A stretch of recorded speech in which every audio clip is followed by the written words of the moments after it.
రుచికి రుచి, ఆరోగ్యానికి ఆరోగ్యం. ఈరోజు వీడియోలో బెస్ట్ హల్వా ఒకటి చూసేద్దామా.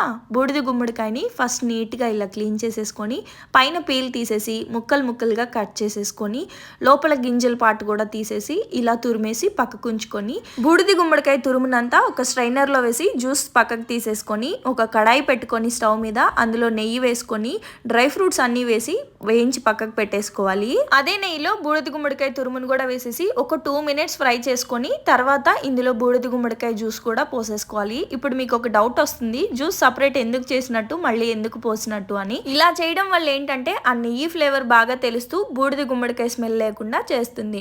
జ్యూస్ కూడా పోసిన తర్వాత అదంతా కొంచెం దగ్గరికి అయిన తర్వాత షుగర్ మీ టేస్ట్కి తగినంత యాడ్ చేసేసుకొని అందులోనే కొంచెం ఫుడ్ కలర్ కూడా యాడ్ చేసేసుకొని స్టవ్ సిమ్లో ఉంచి ఒక 20 minutes అలా కుక్ చేసుకోవాలి. అప్పుడు దగ్గరికి అయిన తర్వాత ఇలాచీ పౌడర్, డ్రై ఫ్రూట్స్ యాడ్ చేసుకొని స్టవ్ ఆఫ్ చేసుకున్నామంటే చాలా టేస్టీగా ఉంటుంది.